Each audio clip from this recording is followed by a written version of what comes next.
George! What's wrong? The doorbell rang, and I was surprised to see my grandson George standing there. He looked like he had just come back from school, carrying his middle school backpack.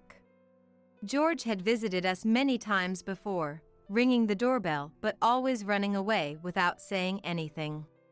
But that day, he stood still, not moving at all. I saw in his eyes that he wanted to say something. "Come over here and help me pick some vegetables." When I opened the gate, George quietly nodded and slowly walked in. For a while, as he helped me with the garden, George remained silent, and I waited for him to open up. After about 10 minutes, George's face twisted, and he began to cry big tears. "Why are you crying? Are you hurt somewhere?" I worried that George might have been injured and checked his arms and legs for any signs of harm. "No, that's not it. I'm sorry. I'm so sorry for not being able to tell the truth until now." I waited for George to calm down, then gently encouraged him. "You've wanted to talk about something for a long time, right? Go ahead, tell me." "My name is Michelle, and I'm 65 years old. I used to work as a teller at a local bank. My husband, Stephen, is 2 years older than me and worked at the same bank. The bank is all about connections between people. Your smile has a magical power to soothe others, making you perfect for this job." When I first entered the workforce, Stephen guided me with a firm yet kind hand, teaching me the ropes of being a banker and a person. I was drawn to Stephen's genuine kindness and ability to connect with everyone he met. Stephen was highly respected at the bank and eventually rose to the position of branch manager. "Michelle, we've got a great crop of eggplants this year. The tomatoes are still small but looking glossy and cute." After retiring from the bank, we cultivated a small garden in our backyard, living a modest life while growing vegetables as a hobby. At the end of May, our only son, Nicholas, who had already started his own family, visited us with his wife, Cynthia, and our grandson, George. Nicholas had graduated from college, joined a company in the city, and 5 years later brought his fiancée, Cynthia, to visit us once. After that, we only received a letter announcing George's birth, and for 15 years, we had no contact. "What have you been doing, not showing up for Christmas or summer vacations? At least call sometimes." Stephen's voice, trained from his time as a branch manager, boomed through the small house entrance. "I'm sorry, Dad.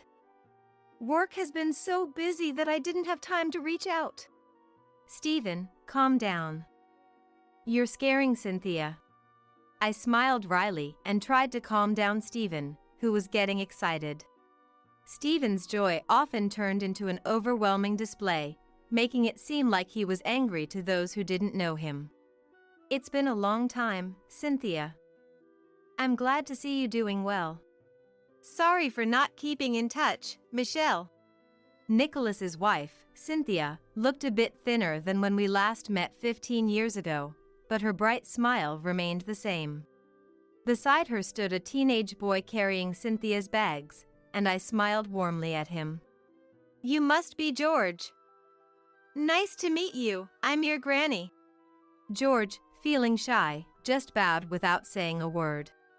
Despite that, I couldn't contain my happiness at meeting my grandson and kept talking.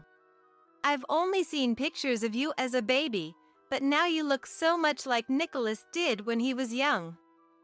How old are you now?" "George is already 14. He'll be taller than me soon," Nicholas answered, standing next to George. That night, we shared a meal with our son's family for the first time in 15 years. Back then, George was still in Cynthia's womb. "I made too many dishes for George, so please help yourself to more," I said, but George only gave a faint smile and didn't say anything. Now that I think about it, Nicholas and Cynthia had been restless since they arrived, only exchanging brief greetings and not talking about their recent lives. Come on, Nicholas, you're back home, so relax like you used to when you were a kid. George won't feel comfortable if you don't. I joked, and Nicholas and Cynthia looked at each other, nodding in agreement. We were debating whether to ask for your help. Actually, Cynthia and I are currently unemployed. What? No jobs at all? Why? I was at a loss for words, exchanging glances with Stephen. We both worked at the same company, but we got tired of the toxic environment. So we decided to quit together and look for new jobs, but we haven't found any yet. We hate to ask, but could we come over for dinner a few nights a week? Cynthia is a great cook, and I can help with anything around the house. Nicholas and Cynthia pleaded, please, with strong urgency. Of course, seeing our son and grandson every day would be wonderful, but... Look up! Do you have any leads on new jobs? George is in middle school. You'll need money for school fees and college prep. Let's not go overboard, Stephen said, chuckling as he tried to calm my worries. They have their reasons. Stephen looked at our son and his family and said, like Michelle, I'm not overlooking your situation. But family helps each other in tough times. You can always come here for meals. He then smiled warmly and turned to me. Is that okay with you, Michelle? If Stephen says so. I couldn't say all my worries were gone, but I decided to follow Stephen's lead. With Stephen's permission, our son's family started coming over 2 or 3 times a week. Nicholas and Cynthia spent their days working part-time jobs and searching for new employment. Seeing Nicholas sighing while staring at his account balance made me want to reach out and help. Is everything okay? If it's too hard, don't push yourselves. You can live with us if you need to. Don't worry, Mom. We'll keep trying a bit longer. Nicholas's smile reassured me, and I chose to believe him. By mid-June. Do you have an early start tomorrow? The rain is getting heavier, so if you have time, stay over tonight. Stephen suggested, and Nicholas hesitated. We don't want to impose. Exchanging glances with Cynthia, he added. If it's not too much trouble. So, our son's family started staying overnight. Whenever George came over, he often kept his head down and remained silent. George, is something bothering you? Then Nicholas said, That's right, and stepped between George and me. George did poorly on a test recently and got scolded by his teacher. He's been really down about it ever since. I see. So, George, you inherited your struggle with studies from Nicholas. It's all his fault. Which means it's my fault. Stephen's joke made George nod slightly, but I couldn't help feeling that George was just trying to please Nicholas. Around this time, George began visiting our house almost daily, even when he wasn't staying over.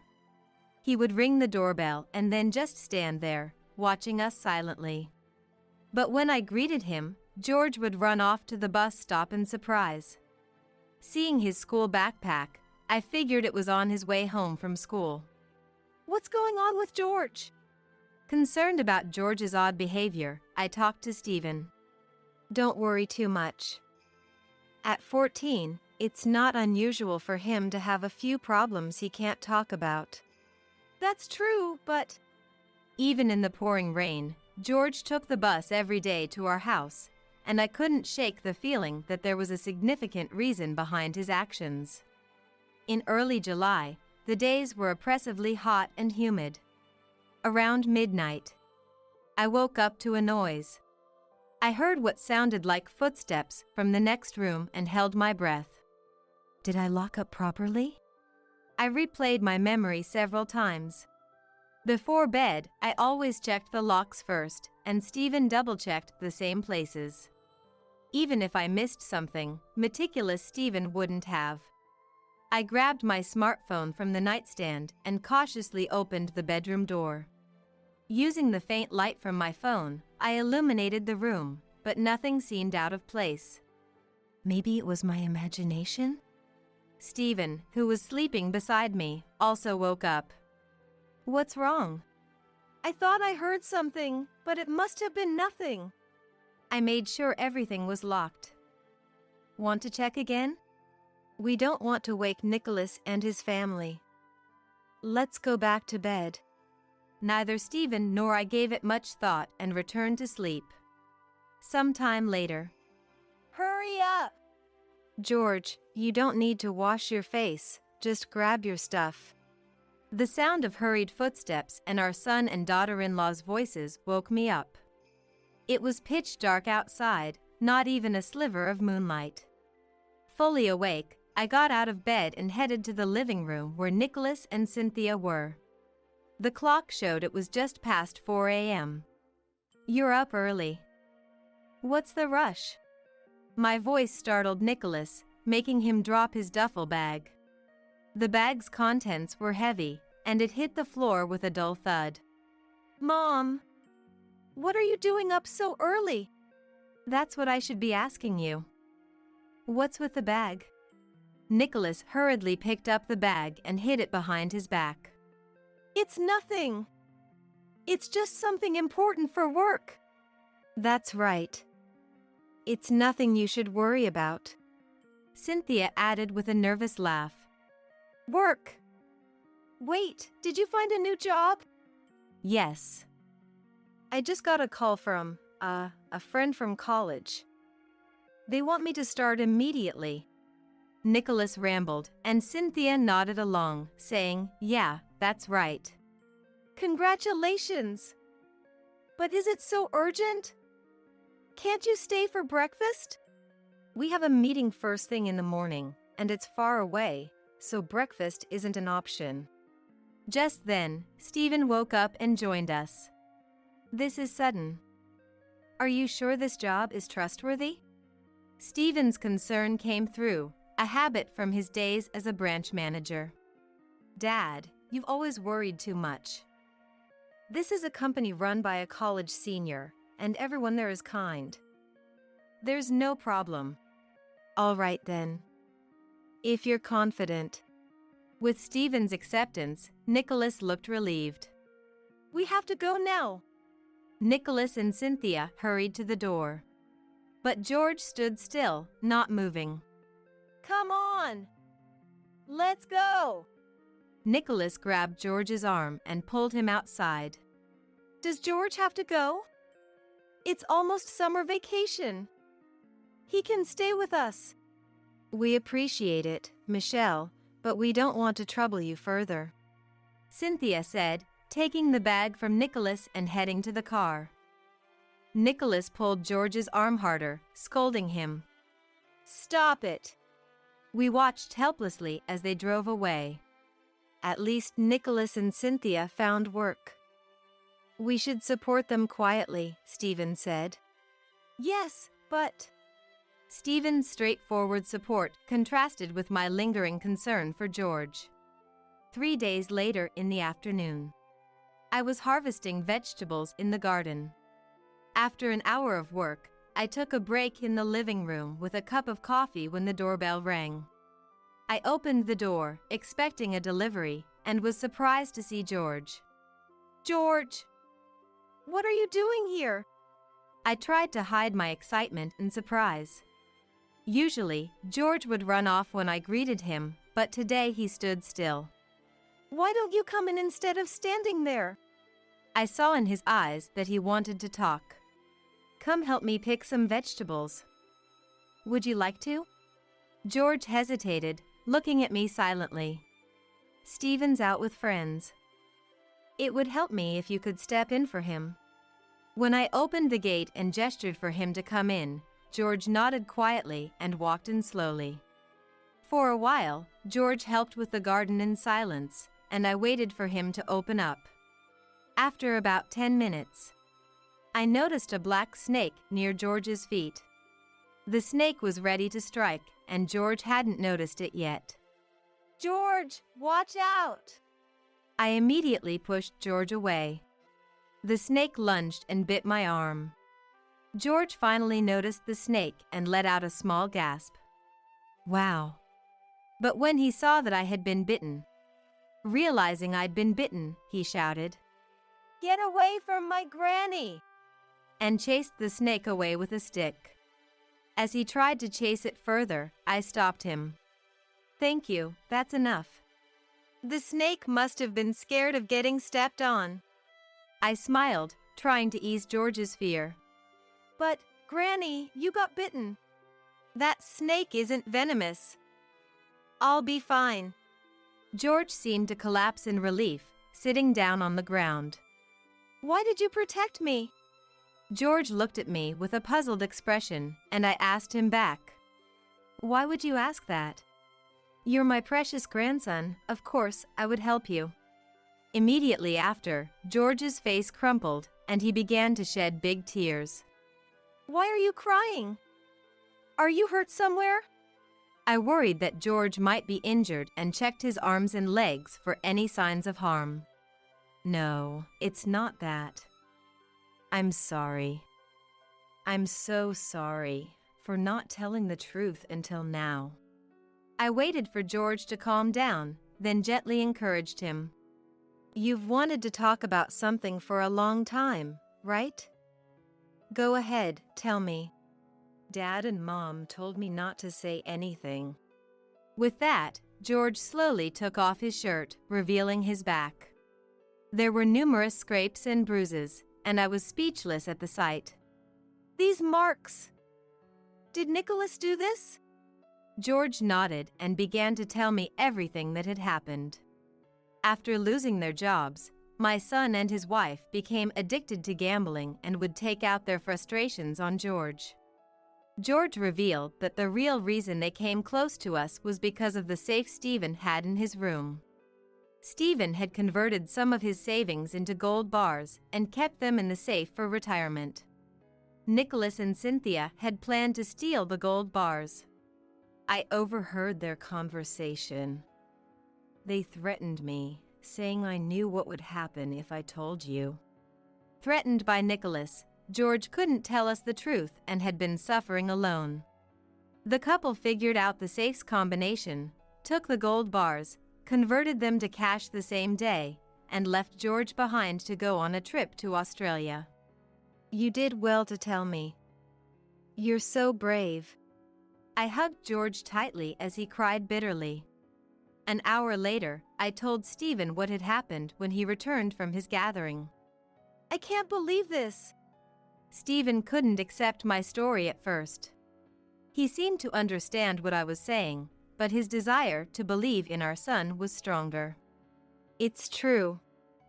The gold bars are gone."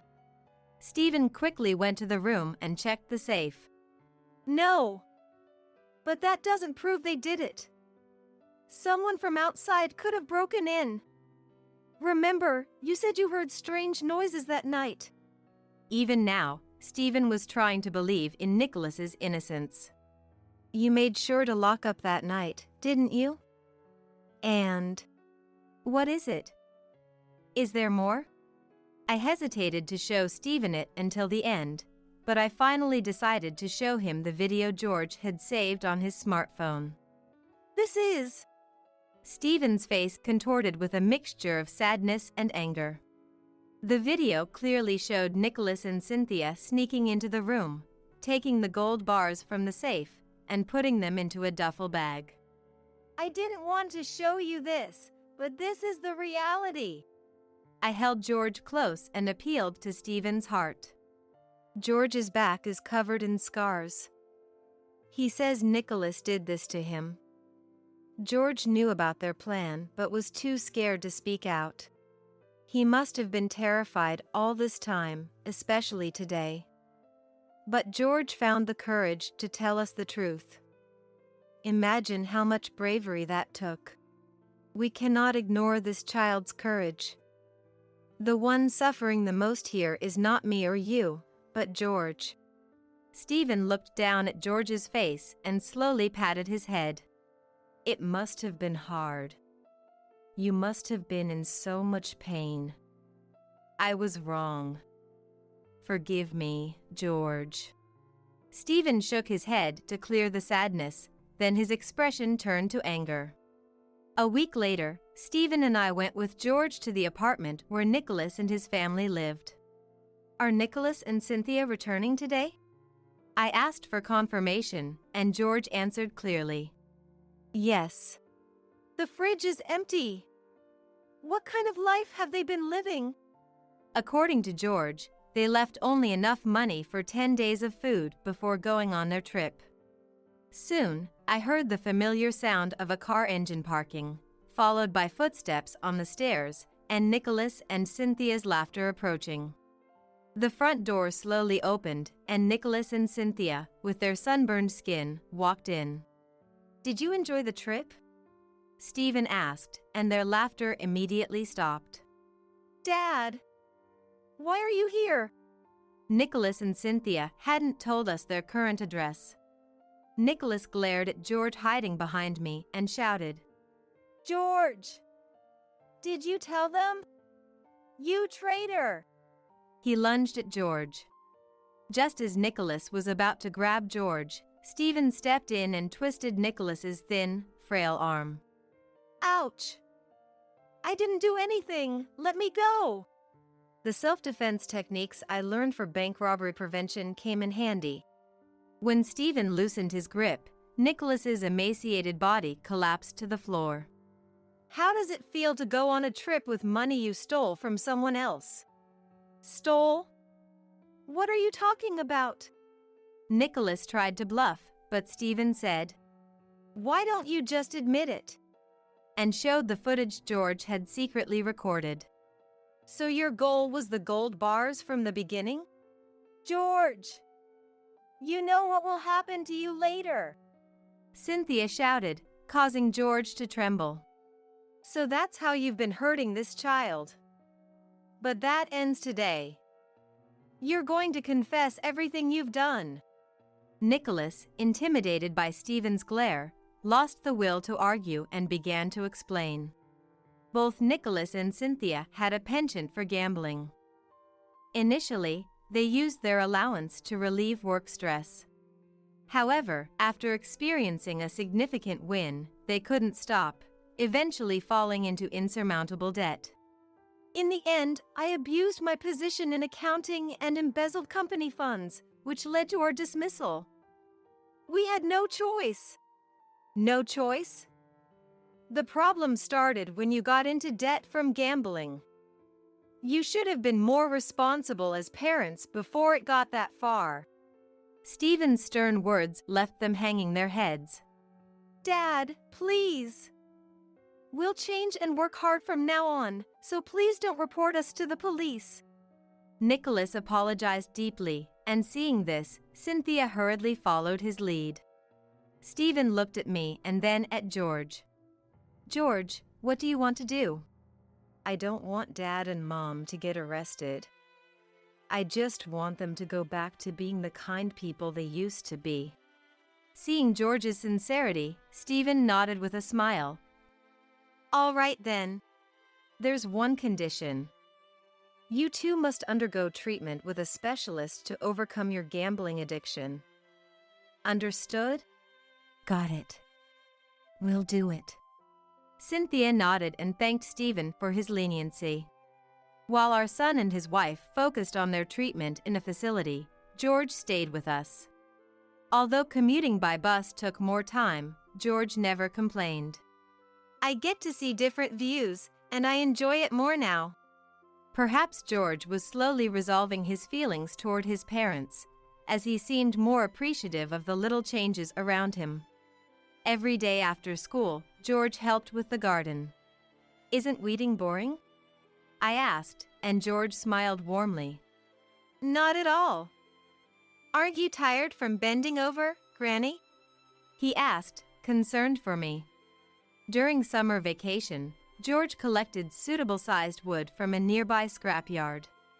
He skillfully crafted a small chair to make my gardening easier. Thank you, George. This makes my work much easier. I'm glad.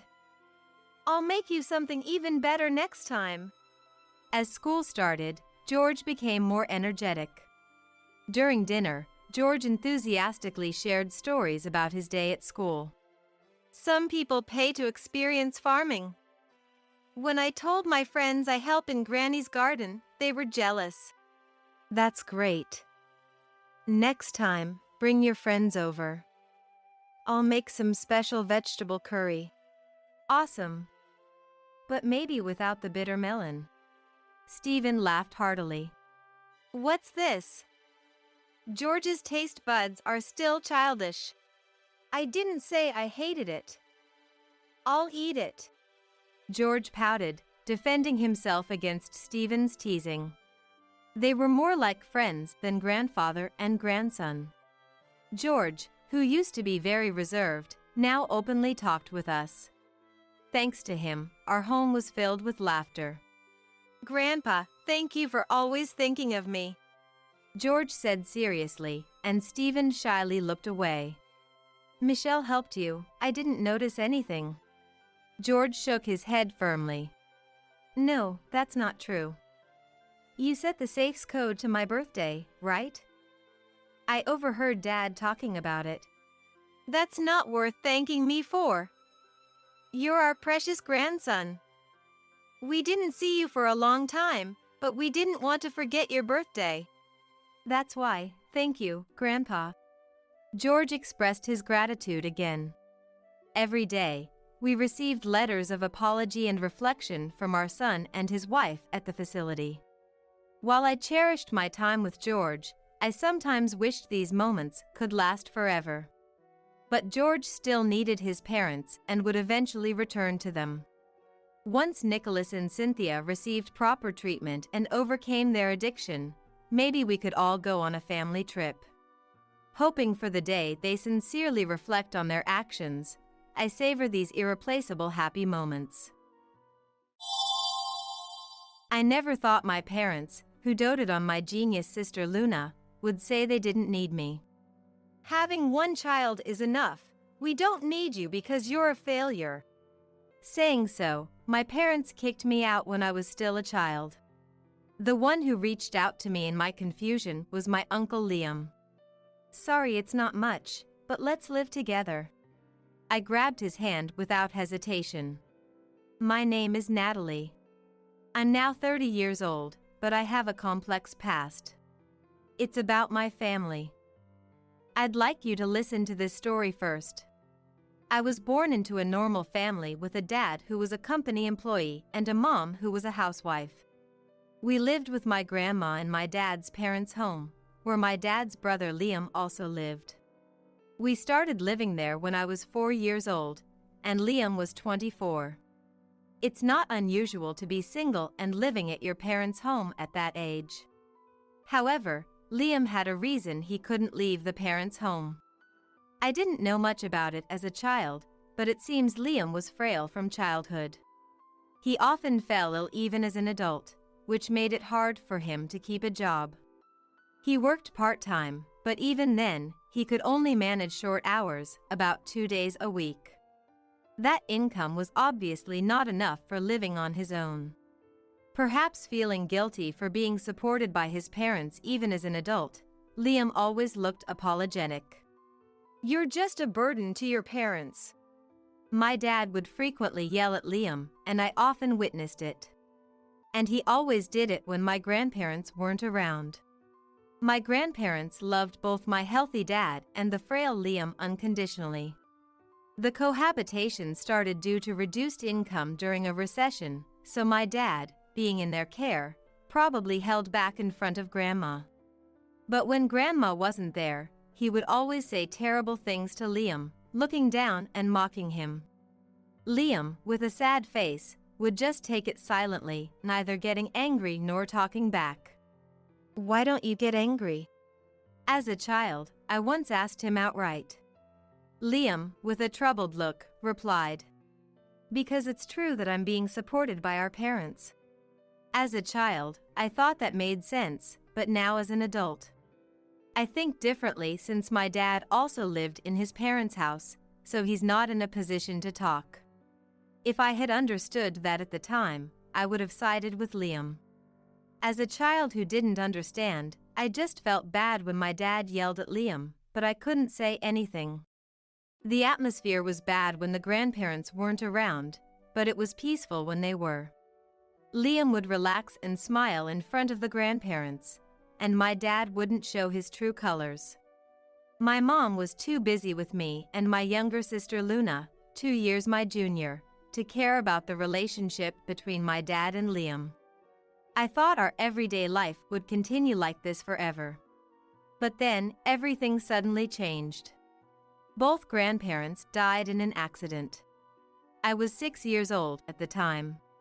Their death was incredibly sad and lonely, and I cried a lot.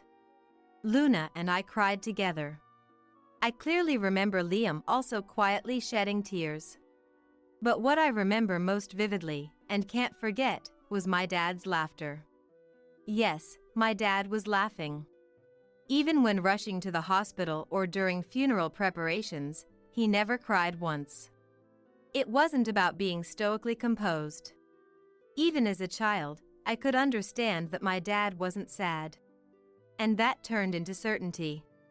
On the day of the funeral, my dad was laughing. He probably thought no one was watching, but I saw my dad's joyous expression. It wasn't a smile from sadness or confusion. As his daughter, I could tell. It was a smile of true delight. My dad was happy about the death of my grandparents. Probably thinking about the inheritance, that smile was so hideous, it scared me as a child and made me cry. He probably thought those were tears for the grandparents. Liam put his hand on my head and gently stroked it. Looking up, I saw his eyes, red from crying, but they were looking down at me with such kindness. What was this? Despite being brothers, Dad and Liam had completely opposite reactions to our parents' death. That moment greatly increased my sense of discomfort towards my dad. Then Dad's attitude changed drastically. First, his treatment of Liam became openly worse. "Why should I have to support a useless person like you? Be grateful I'm even letting you live here. If you can't pay rent, I'll take all the inheritance." At the time, I didn't understand, but it was an incredibly unreasonable thing to say. Despite having the right to an equal share of the inheritance, Dad wanted it all for himself because he had the highest income. Liam could have stood up for himself or sought legal action through the appropriate agencies. But he didn't. Even though he looked sad, he never argued back against Dad or claimed his share of the inheritance. Worried about Liam, who was losing his spirit, I asked, "Are you okay?" "I'm frail and can't work properly, so it can't be helped," Liam said with a weak smile.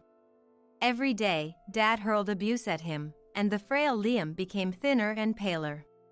Still, Liam would smile at me and say, "I'm okay."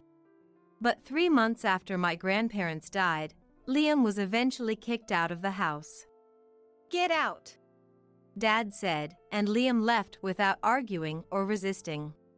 "Liam, I don't want you to go," I said, pulling on his arm in sadness over parting with gentle Liam, but he quietly moved my hand aside and patted my head.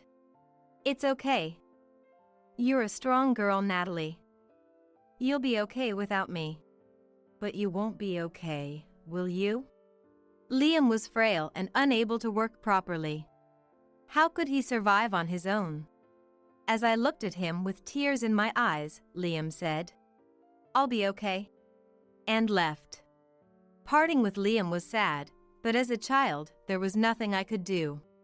Moreover, I soon found myself in no position to worry about others.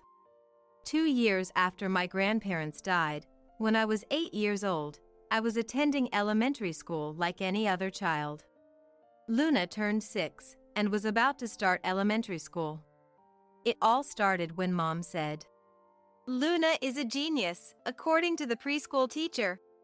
I guess she takes after me." A genius, maybe. Dad, getting carried away, decided on a whim to have her take an IQ test. The results were shocking. IQ 150? She's definitely got my genes. Luna's results showed an astounding IQ of 150. I didn't quite understand, but I knew Luna was somehow amazing.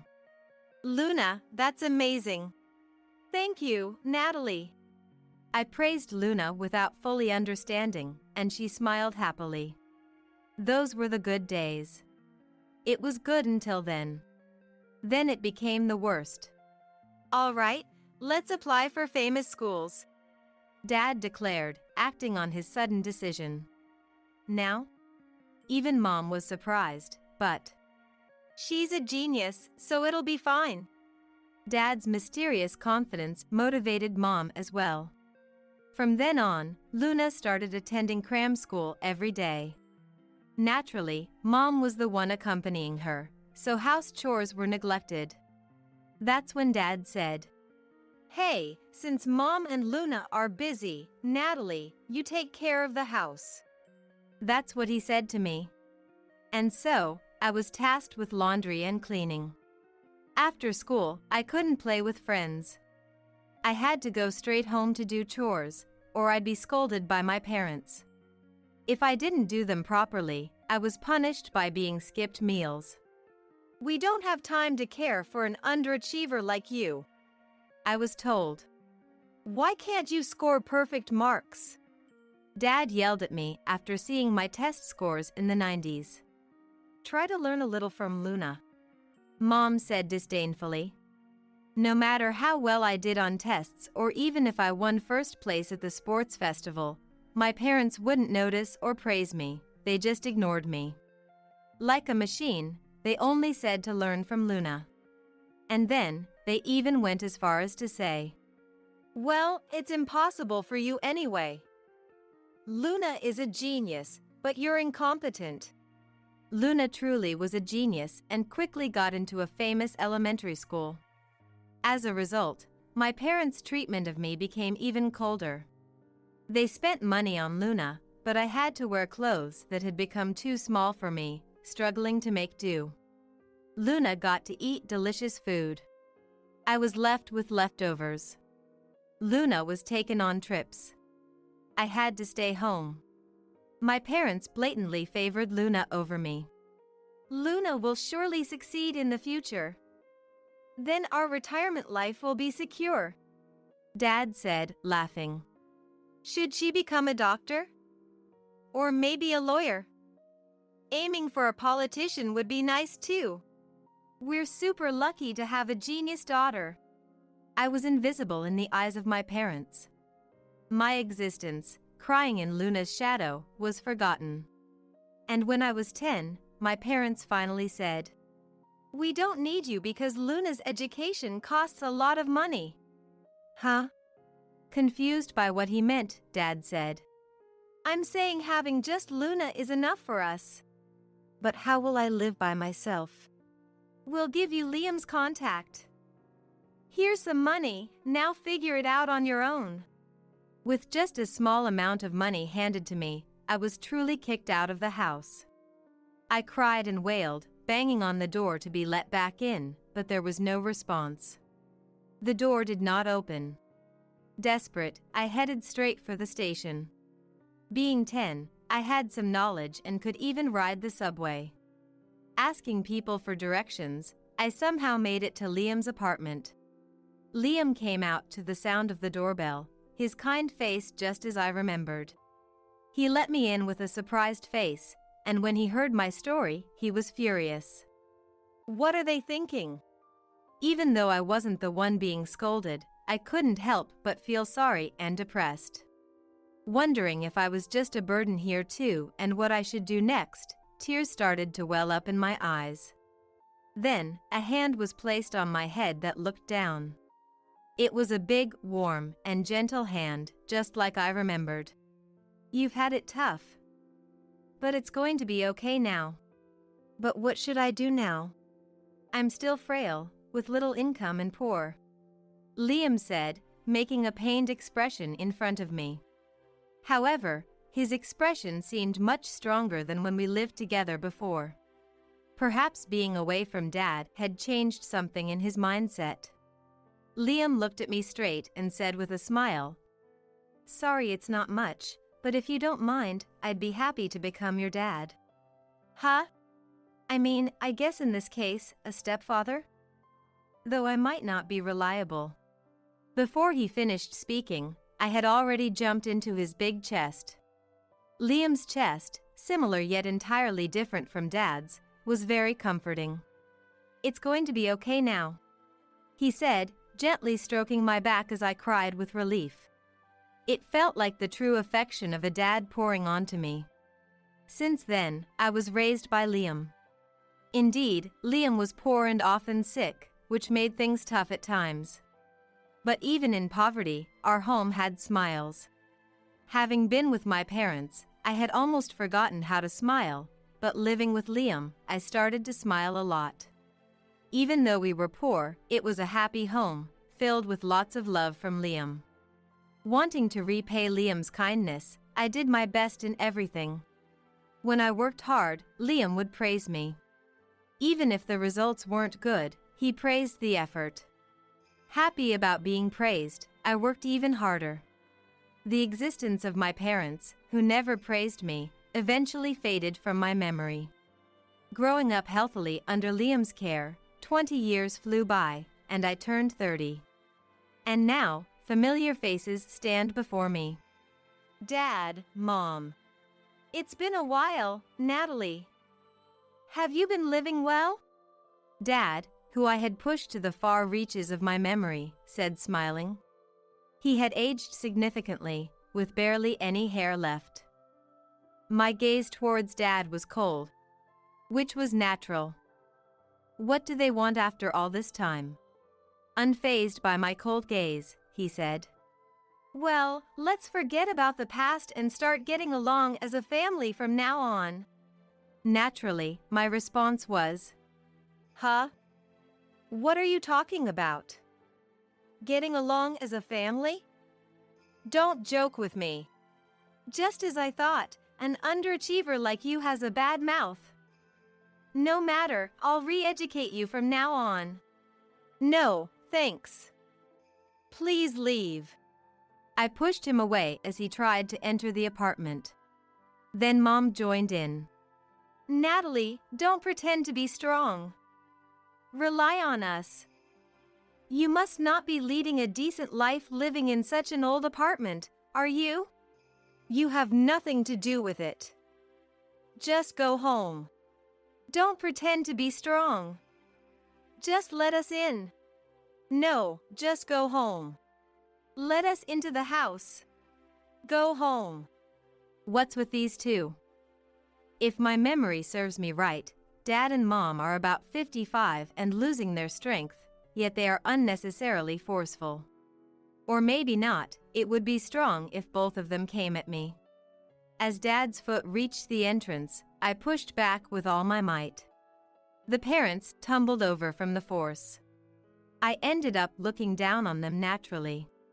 You're so annoying. What? I'm busy here. Can you please leave? What kind of way is that to talk? What do you take your parents for? The moment you abandoned me, I never considered you my parents. We raised you until you were 10. Until I was 10, yeah. I think I was only properly raised when my grandparents were still around. You still managed to live, didn't you? That doesn't give you any right to act all high and mighty. As my parents stood up, rubbing their backs, they looked utterly feeble. Despite being in their 50s, they looked aged enough to pass for their 60s, if not their 70s. You said it, didn't you? That Luna was enough for you. With a genius like Luna, there was no need for you to come see me. Things have changed. My words made Dad wince painfully. What happened to Luna? Did she stop working and hole up in her room? She became a lawyer. Oh, isn't that wonderful? Just as expected of someone with an IQ of 150. Then she disappeared. Wow. As the story unfolded, Luna apparently smoothly transitioned from college to graduate school and then took the bar exam. She didn't pass on the first try, but did eventually make it. I'm not entirely sure, but there were some training periods afterward, and she officially became a lawyer. But what do they mean she vanished? Luna said she wouldn't support us and left the house. So, you were abandoned? Congratulations. It's not congratulating at all. That ingrate. Has she forgotten everything we did for her? Well, there was no love, was there? My parents might have thought they were doting on Luna, but probably, for Luna, it was just suffocating. Parents who change completely based on just an IQ score. Parents imposing excessive expectations. Parents offering what they called love, which was nothing but their own desires. No wonder Luna got fed up. And the company I was working for went bankrupt. Tough economy, huh? There was no severance, and the unemployment benefits are about to run out. That's great. It's not great at all. And looking for a new job now is tough. Tough? I couldn't help but laugh at the lack of enthusiasm. So, look after us. The laughter stopped instantly. No. What? You're abandoning your parents? The only dad I have is Liam, who has been taking care of me since I was 10. What? Dad was stunned by my words. If you came to this apartment, you knew I was living with Liam, right? What are you surprised about now? You think of Liam as your dad? Liam, who has been frail yet worked hard to ensure I didn't suffer, is indeed my dad. I said, as my parents looked at me with surprised faces. Liam worked hard despite his frail health and did his best to make sure I didn't have to struggle. And I've worked very hard in return. So, you have a reasonable job? I guess. Suddenly, Dad grabbed my shoulders. Let go. I see. You're angry, aren't you? And embarrassed? Were you even listening? No need to hear it all to understand. You felt lonely, right? And you're sulking. That's it, isn't it? We always loved Luna more, so of course you'd sulk. But you're happy and embarrassed to see us. Don't jump to conclusions. Don't worry, we'll be with you as your parents from now on. I didn't understand what he meant. Was Dad already suffering from dementia? For a moment, I stared blankly at my parents' faces and then began to laugh at their expressions. Why are you laughing? Is it from happiness? Of course not. Just so you know, I haven't thought about you not even once in these last 10 years. Thanks to Liam, I've been leading a very fulfilling life. The sudden laughter took my parents by surprise, and I continued speaking. I graduated from college on a scholarship, you know. Is that so? Then you must have landed a job at a good company. Yes, I did. I got a job at a pretty famous corporation. Is that so? Is that so? And I met a nice person and got married. Then, I must greet your husband as well. No need. Huh? I will. It's impossible. He's abroad right now. Is that so? By the way, Liam is also abroad. Liam too? What do you mean? I thought if you were living here alone, that frail guy must have passed away. Don't just assume Liam has died. My husband is on an overseas assignment in a place good for recuperation, so Liam went with him. Liam has gotten much better and is happily playing with my children. You have children? It seems Dad's mind can't keep up with the flood of information coming in. I smiled at my surprised parents. At first, Liam was reluctant to live with us, but he finally accepted, and now we're all living happily together. Then, should we go abroad too? You can, but we won't live together or take care of you. Live on your own money. That's impossible, you know that. Are you abandoning your parents? You were the ones who abandoned me first. Angered by their utterly selfish reasoning, I finally lost my temper. My parents looked pale. I owe nothing to you who abandoned me, but I owe a lot to Liam. I intend to repay Liam from now on. Please, at least send us some money. Liam never touched the money I sent him and always lived in this old apartment. But finally, he agreed to live together abroad, so I came to make the arrangements. Huh?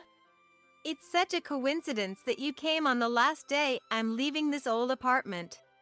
What? You're leaving here? I've finished the moving out process, and all that's left is to return the keys. I'll be going back to my home abroad immediately. What about us? Are you abandoning us? Mom asked with a pale face, and I nodded emphatically. Thank you for abandoning me, I said with a smile, and the two of them were speechless. Really, thank you. Thanks to you, I am happy now, I said, passing by them. How does it feel for the parents who abandoned their daughter to be abandoned by their daughters? I asked one last question, but no reply came. I didn't wait for an answer and left the place, thinking this would probably be the real farewell with my parents. After that, I went back to my home abroad. I had worked hard while living with Liam. That hard work paid off, and I managed to get a job at a good company. Then I got an overseas assignment and married a man I met locally. Liam cried and celebrated. And now, with the birth of my children and living with Liam, I am living happily. With my husband, children, and Liam. Also, I hope I can find a wonderful man like your husband soon. Luna is beside me, laughing as she watches the children play in the garden. Now that you're finally free from our parents' curse, I'm sure you'll find someone nice. Before that, I need to get used to my job first. Why don't you try getting a lawyer's license here? I think I'll pass on being a lawyer. No more doing what my parents want. I'll work hard at the job I want to do. I see. Right after I left home, abandoned by my parents, a letter from Luna arrived for Liam. The letter spoke of her suffering under our parents' twisted love and pressure, leading Liam and I to secretly communicate with Luna, who was still living with our parents, without them noticing. Luna wanted to come to Liam too, but Liam's financial situation couldn't support both of us. Above all, our parents wouldn't allow it. So, for the time being, she lived with our parents who could support her, planning to leave home as soon as she became an adult. Luna endured a tough life, but she overcame the trials and gained her freedom. Luna left home, taking advantage of our parents' happiness about her becoming a lawyer. Of course, I helped her with that. She secured a job here, but is struggling with the language and unfamiliar things. But she'll be all right. After all, having lived with those parents, I don't know anyone as patient and hardworking as Luna. She'll get used to this place soon enough. It's Liam I'm more worried about. Liam says he's going to a language school, I said. Luna nodded with a smile. Right. It's never too late to start something new. Looks like his health is much better now, too. We have to make sure he enjoys life from here on. Exactly. Our parents who took Liam's inheritance and made everything theirs ended up squandering it all, and soon they were out of money. They managed to invest desperately in Luna's education but ended up unemployed. Trying to make money, they sold the house, but it seems they had taken out a renovation loan against it, leaving them with only little cash. They've been asking relatives for financial help, but everyone's been cold, forcing them into poverty.